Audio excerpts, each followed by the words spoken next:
Hello, Algebra 1 students and parents. The purpose of this video today is to help you, students, help you navigate through a lesson in Schoology in detail, more detail than my previous video, and parents, how to help you help your students do the same. Okay, so as I stated before, I organized my course first by unit, and then Imagine Learning groups their lessons in similar, based on similar concepts that are going to be covered. So I'm going to open up this folder.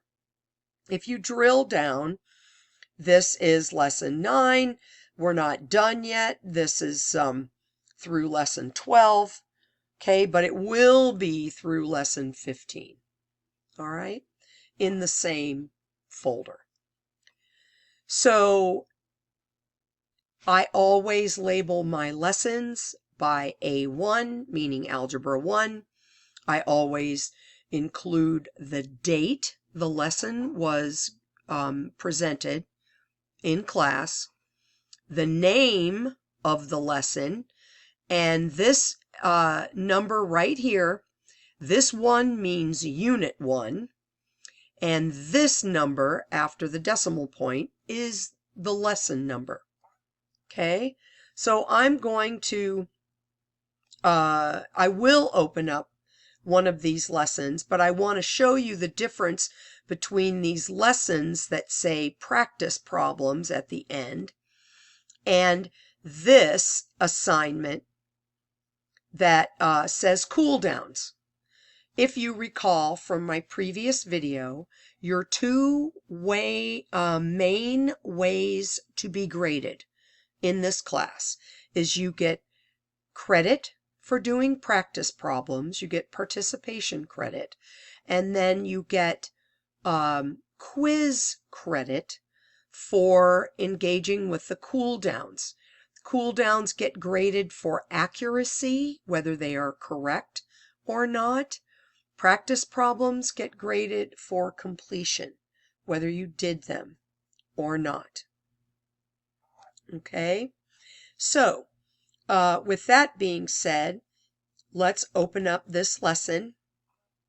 Okay, and in it you will see every time you open a lesson, I put the learning goal for that lesson.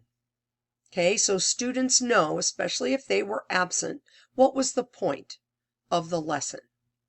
You will also look that there are instructions here on how to get credit for the lesson if you were absent.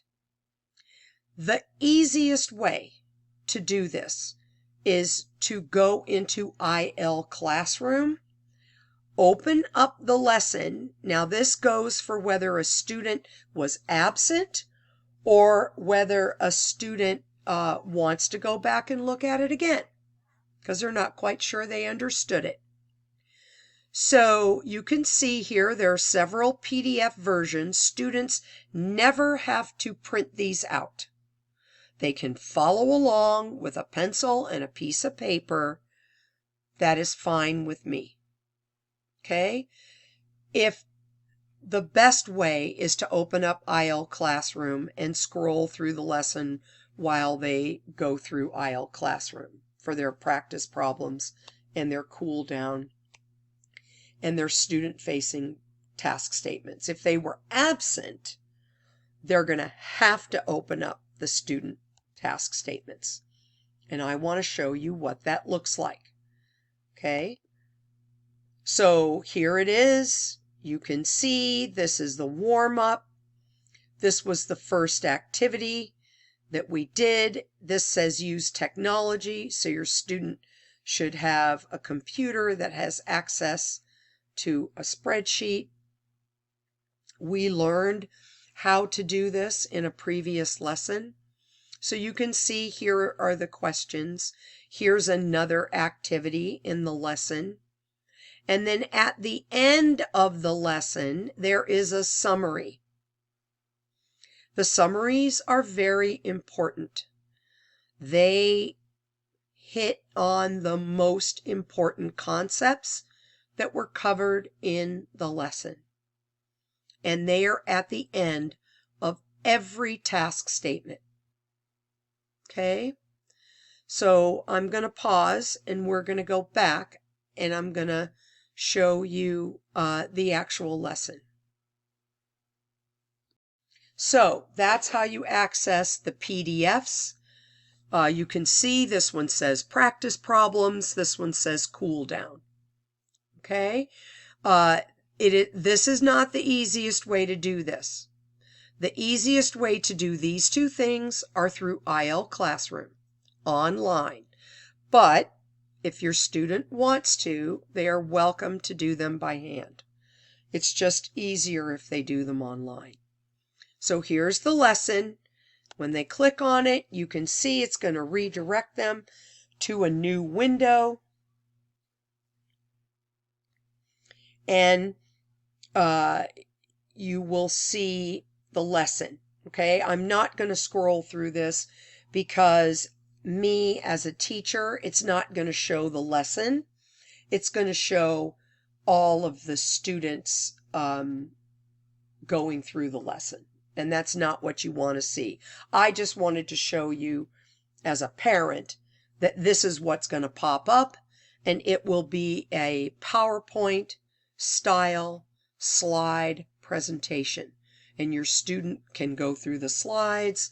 The summary that I talked about is always at the end of the lesson as well. Plus, in the lesson, if I'm not mistaken, your students get to see the teaching notes, which could be helpful to you as well. So that's that. I'm going to pause again and go back and show you why these practice problems and cool downs should be done every day.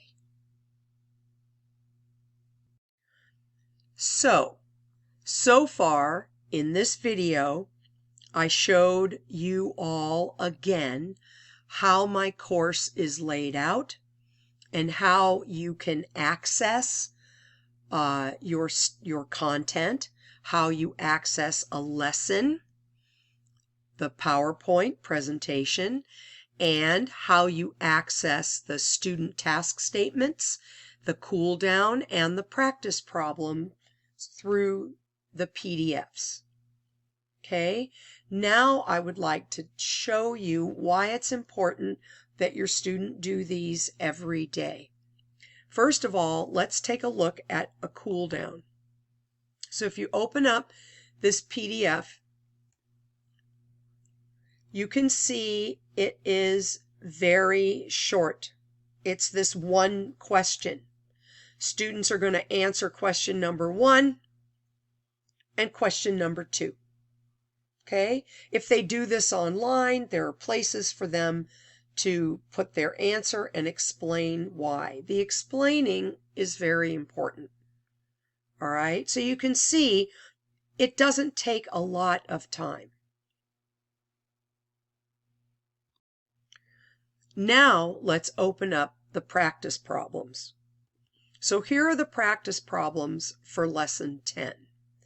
And the reason that I chose this lesson is because I wanted to demonstrate to you that this curriculum is spiraled. All 4 of these questions come from lesson 9, which was the lesson right before this lesson. So they're asking them questions about something that they've already learned. Okay? Then you go to the next page. Here we go. See, these questions, this question comes from lesson 9. And this question comes from lesson 4, you see? So your student is going to get hit again and again with previous content. So it helps them use what they learned that day to go back and review something that they learned from a previous lesson.